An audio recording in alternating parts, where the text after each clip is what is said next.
La pilota la té Xavi, la penja cap a ell, juga per Alves cap al punt de penal, rematada i gol! Ha marcat Villa! Gol, del Barça, el 3 de la primera part. Una passada providencial de Xavi per Alves. Ja dèiem que Alves feia de lateral i d'extrem. En aquest cas continua fent d'extrem. Ha rebut la pilota a l'interior de l'àrea, l'ha tocat amb el pit, li ha caigut a terra, l'ha enviat cap endarrere i tal com venia Villa ha rematat a l'esquerra de la porteria. Diré, això és el primer gol de la nit. Som al 4 de la primera part, ja guanya el Barça. Ha marcat Villa, Barça 1, Atlètic 0. I Alves està en línia, No és fora de joc per molt poc. El que passa és que pot semblar que ho està perquè el cos està com inclinat una mica endavant, però el del defensor de l'Atlètic també. Però que bé Xavi, Com sempre, el Barça tocava i qui aixeca el cap és Xavi.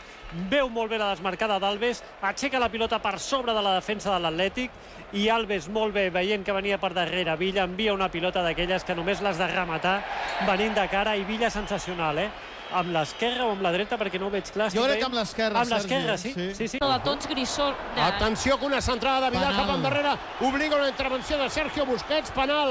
Claríssim per mi. Busquets es refia amb la passada de Vidal, deixa passar la pilota de llarg, no veu que hi ha Llorente al darrere, Busquets vol escombrar, Llorente arriba a la pilota, Busquets fa caure el Llorente. A mi em sembla penal claríssim. És un error de Vidal, que pressionat per Toquero vol enviar la pilota cap a Busquets. És una passada suïcida. Sí, tot i que jo diria més error de Busquets, perquè si Busquets de primera aquesta pilota la toca, diríem que no hi ha perill. El problema és que la deixa córrer sense veure que hi ha Llorente al darrere, i això deixa el Llorente Minut 4 de la segona part, per tant, penal de Busquets a Llorente, un penal que li donarà a l'Atlètic de Bilbao la possibilitat de marcar el gol de l'empat. Pinto és especialista, recordem-ho. Sí, el Gamper en va donar uns quants. És possible que el penal piqui Javi Martínez. L'Atlètic de Bilbao és un dels equips que té més dificultats amb els penals. L'estadística de l'Atlètic Club amb els penals és molt dolenta, i probablement qui xuti serà Iraola, no? Doncs jo crec que sí, que serà Iraola. En efecte, ha plantat la pilota Iraola, el públic anima Pinto. Recordeu que va aturar un penal a Mallorca. Som al 5 de la segona part. L'àrbitre li diu a Alves que se'n vagi un palet cap endarrere perquè no hi pot haver cap home dintre l'àrea.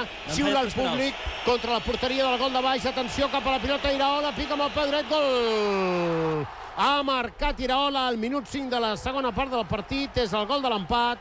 Barça 1, Atlètic de Bilbao 1. Què deies? El Barça progressa de nou. Xavi canvia cap a la dreta, juga per Alves, que entra a l'àrea. Atenció a la centrada, remata Messi, gol de Messi, gol de Messi, gol de Messi, gol de Messi, gol de Messi, gol de Messi, gol de Messi. Ha marcat Messi, Messi, Messi, Messi, Messi, Messi, Messi, Messi, Messi, Messi, Messi, i Messi, Messi, Messi, Messi, Messi, Messi, Messi. Ha marcat Messi, ha marcat Messi, ha marcat Messi, ha marcat Messi, ha marcat Messi el 32 de la segona part. El Barça pressionava i anava. Alves ha rebut una excel·lent assistència des de la zona de mitjos. Ha entrat a l'àrea contrària, ha fet una centrada cap al primer pal de la porteria adversària i Messi, que anava corrent dintre l'àrea buscant justament el primer pal, ha arribat allà i amb l'interior del peu dret, rup cap a dintre, l'ha enviat a dintre Messi, esclata l'estadi. Som al 33 de la segona i el Barça guanya. Ha marcat Messi el segon, ha marcat Messi perquè ja feia 2 partits que no marcava i segons deien els companys del centre, Messi no perdona 3 partits sense marcar. Doncs ha marcat Messi el segon gol del Barça, el tercer del partit. Barça 2, Atlètic 1.